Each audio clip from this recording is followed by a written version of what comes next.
예, 반갑습니다. 진영진입니다. 우선 발제문 얘기도 조금 하고 싶은데요. 발제문 얘기와 관련해서는 김찬욱 교수님께서 여러 차례 이 비슷한 말씀을 또 하셨고, 또 거기에 대해서 제가 또 토론자 입장에 서보기도 했기 때문에 그 비판의 포인트는 아마 김찬욱 교수님도 예상하시고 계시고, 또 그런 자리에 계셨던 분들은 아마 또 제가 무슨 얘기를 할지를 또 아실 겁니다. 그렇지만 이제 김찬욱 선생님이 발표를 하시는 쪽이고 제가 그걸 비판하는 쪽이라서 좀 굉장히 편합니다.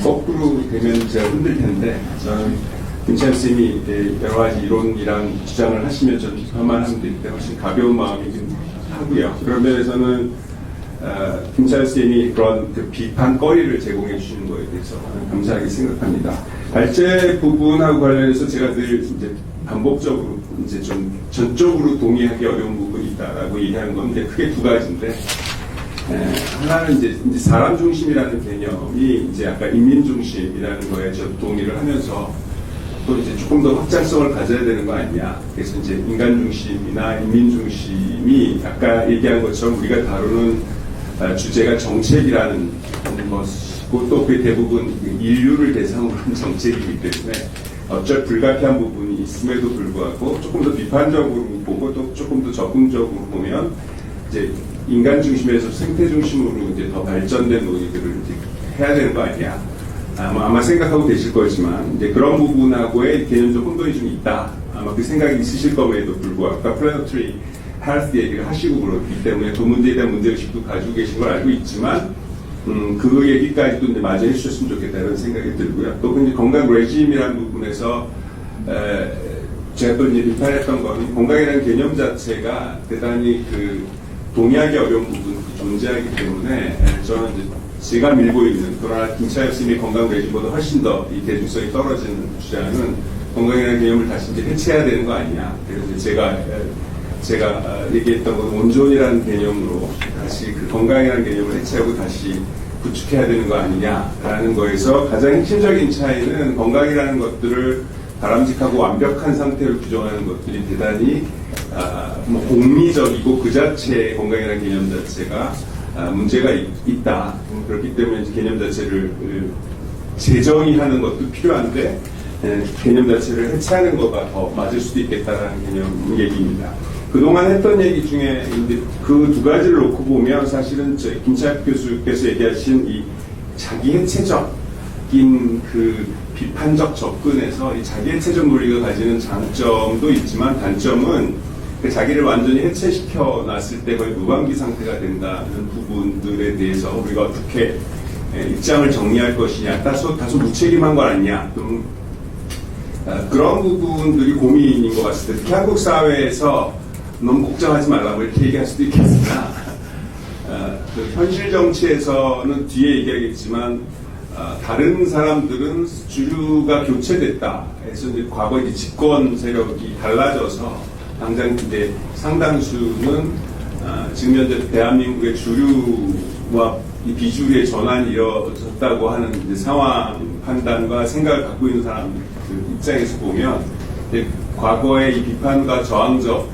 담론에서 이제 소위 협치의 개념으로 논리를 전환하려고 했을 때 자기해체적 비판 논리가 그것까지를 포함해낼 수 있을 것이냐, 영원히 불화한 다음에 그 역할 누가 할 것이냐, 뭐 이런 고민들에 대한 얘기를 더 설명을 해주셨으면 좋겠다라는 생각입니다. 그리고 우리 학회가 이름은 건강정책학회로 그 한글 이름은 바꿨지만 영문은 여전히 크리티컬이 남아 있습니다. Association for Critical Health라고 남아 있어서 완전히 이제 크리티컬을 공식적으로 버린 건 아니다 이런 얘기를 드리고 싶고요. 두 번째는 이제 우리 학회가 아니라 이제 일반적으로 요즘에 전 세계적으로 학회가 가지는 의미가 굉장히 달라졌습니다. 학회가 꼭 가야 되느냐부터 시작해서 한국뿐만 아니라 사실 뭐 시간 대비로 꼭 우리가 학회를 가야 되느냐, 차라리 그 시간에 좋은 논문 하나를 읽지, 뭐 이런 얘기라든가 그런 움직임들이 있어서 사실은 제가 학회 운영할 때도 가장 안 오시는 분들이 교수분들이 오히려 안 오는 경우가 많고, 이건 꼭 우리 학회만의 문제는 아니고 전체 학회에서 나타나고 있는 문제가 있다고 생각합니다. 근데 그런 것들에 대해서 어떻게 평가하고 그것을 넘어설 건지에 대한 고민은 우리 학계뿐만 아니라 모든 학자들이 좀 논쟁을 좀 해야 될 부분이라고 생각이 됩니다. 우리 학회 얘기를 조금 돌아와서 이제 견신 교수님이 얘기하셨지만 벌써 10년이 넘어서 그 역사를 좀 정리해야겠다는 생각이 오늘 그 얘기를 들으면서 하는 생각이 들었고요. 아까 얘기한 것처럼 건강정책 포럼이라는 거 출발했고 그 부분에 이제 학술 부분 책임자를 제가 맡기로 했었는데 그 학술 부분 모임을 학회로 아예 발전시키자라는 제안을 제가 했고 그래서 이제 학회가 발족이 됐고 초기 4년의 이사장직을 제가 맡았었습니다. 근데 그 당시 조금 우리 학회 거로 돌아보면 그 당시 맥락이 사실은 정권 교체가 있었고 지금 잘 못 느끼시겠지만 상당히 주류와 비주류의 교체 또 공안적 분위기 그런 상황들이 있었습니다. 그래서 제 개인적으로 여러 가지 이제 의의가 있었지만 어떤 면에서 제가 자주 표현했던 생츄어리처럼 이 죽지 않고 살아남는 공간들을 좀 만들어야겠다라는 생각이 사실은 좀 이렇게 수세적이었지만 그 당시 심정은 그런 측면이 더 강했고 그러면서 또 하나는 그 저희 뭐 페북이나 여러 학술 행사 등을 통해서 주로 메이저 주류 학술 부분이 다루지 않던 이슈나 소식들을 열심히 퍼나르려는 작업들을 나름대로 했고요. 학회 운영도 초기에는 아까 김창익 교수님이 하셨던 여러 가지 원칙들 같은 것들을 지키고 학회 자체도 조금 더 발랄하게 해보고 여러 가지 시도들을 했는데 그런 시도들이 1, 2년 후에는 다른 학회에서도 이제 흉내내기 시작했다. 그래서 이제 일부적으로는 긍정적인 역할도 했다 이렇게 자평합니다. 하지만 뭐 최근에 또 이제 여러 좀 프럭츄에이션이 좀 있는 것 같고요. 그래서 과거 얘기를 하면 자꾸 그러니까 좀 미래 얘기를 좀 해보면 이 현재 아까 얘기한 것처럼 상황인식은 지금 포지션이 좀 고민이 되는 부분이 있습니다. 제가 학회 운영할 때도 학회 내부에서 두 가지 의견이 있었어요. 하나는 소수지만 비판적 입지를 일관되게 견제하는 소규모 학회로 존재하자. 이렇게 이제 주장하시는 분, 거기에 이제 비중을 많이 두시는 부분이 있었고, 아니다, 그게 아니고 우리가 기존에 뭐 보건행정학회니, 보건협회니, 사회보건정책학회니, 뭐 예방학회든지 이 메이저 학회를 리프레이스 함으로써 새로운 메이저 학회가 돼서 우리가 주류로서 학술적 분위기와 뭐 여러 가지 그 인적 네트워크들도 주류가 되는 학회가 되자 이런 움직임들이나 주장이 내부에 있었습니다.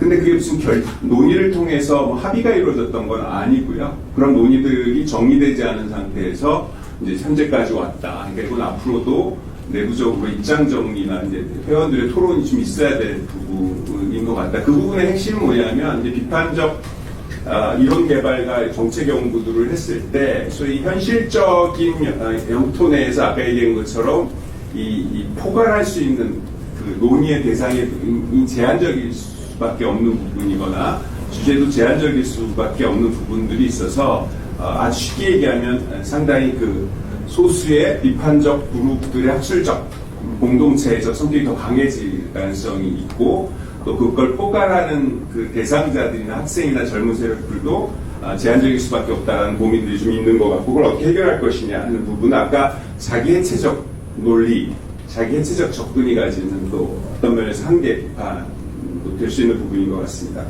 그럼에도 불구하고 제가 생각하는 마지막 정리를 하자면 상황이 굉장히 변화했다는 거죠. 김창익 교수님께서 말씀하신 것처럼 현재 한국 상황은 기존의 이론이나 기존의 접근 방식도 기존의 기술적인 방법으로는 그 질적 변화를 야기시키기 어렵고요. 또 그런 면에 비해서 이 상황의 변화에 대해서 학계나 이론이 쫓아가지 못하고 있는 상황이다.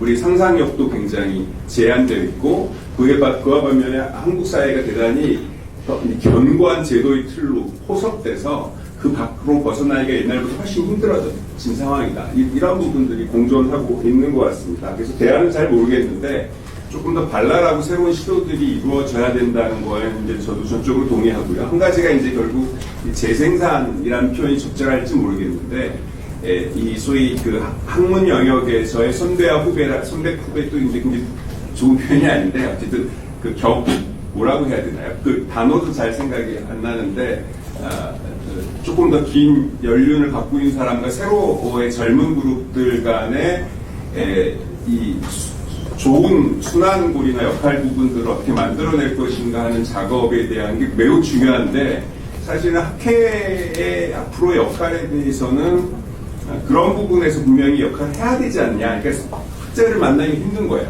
예를 들어 학자들을 만나기도 힘들고, 내가 듣고 싶은 얘기를 들을 수 있는 공간들도 굉장히 제한돼 있고, 특정 학교에 국한되거나 특정 학교에 너무 많은 선생님이 계시고, 새로운 얘기를 들으려면 거기에 접근이 어렵고, 아까 지역적으로나 여러 가지 면에서 이런 것들을 일부 해소할 수 있는 공간이 역시 학회라는 공간이 아닌가 하는 생각이 듭니다. 그래서 여전히 저 상당 부분 이 재생산 구조에서 학회가 가지는 의의가 있다라고 생각해서, 그렇고 또 하나 이제 동지들을 만나는 공간들이 과거에는 저만 해도 사회적 문제 현장에서 부딪히면서 결국 동지라는 표현이 이상한지 모르겠지만 결국 이 동료들을 만들고 서로 그 생각을 나누고 이럴 수 있는 공간이 조금 열려 있었는데, 지금은 뭐 논문 쓰느라고 자기 연구실에 들어가 있으면 사실은 그런 현장의 동지들을 만나는데 아무래도 제한적이 있고, 특히 젊은 사람의 경우에는 뭐 현장으로 나가면 되겠지만 그런 기회들을 스스로 만들기가 용이치 않은 부분들이 있다. 근데 그런 것들을 이제 만드는 공간에서 학회가 또 해야 될 부분들이 있을 거라고 생각이 됩니다. 마지막으로, 진짜 마지막으로는, 저는 김찬엽 선생님의 발제와 내용에 이제 이성적으로 굉장히 동의를 하지만, 제가 생각했던 역사에 있어서의 긍정적인 변화를 이끌었던 부분들은 이성이라는 부분도 있지만 그 이성만으로는 안 됐던 것 같습니다. 그게 뭐냐면 굉장히 저는 기본적으로 역사 발전에 있어서, 정치 과정에 있어서 감정적인 부분이 더 이성보다 본질적이라고 생각하는 사람이라서, 이제 학회의 발전적인 비전 또는 우리 꼭 비판정책 학회뿐만 아니라 우리 사회 발전적인 긍정적인 변화를 모색하는 그런 과정들은 대단히 감정적인 부분들까지도 고려되는 작업들이 돼야 될 것이다. 이성과 함께. 그런 면에서 자주 보고, 자주 논쟁하고, 자주 만나고 이러는 감정적 소통의 그 방식들을 이런 오프라인이 아니더라도 좀 만들어내야 되는 거 아닌가. 그게 학회의 임무가 아닌가. 너무 딱딱한 얘기뿐만 아니라 오래간만에 만나서 이렇게 악수도 할 수 있는 그런 공간이 저는 여전히 필요하다고 생각하고, 이를 위해서는 역시 이러한 그 공간에 대한 애정이 있는 사람들의 자발적인 참여나 헌신, 노력들이 필요할 거다. 그런 생각이 듭니다. 이상입니다. 네, 감사합니다.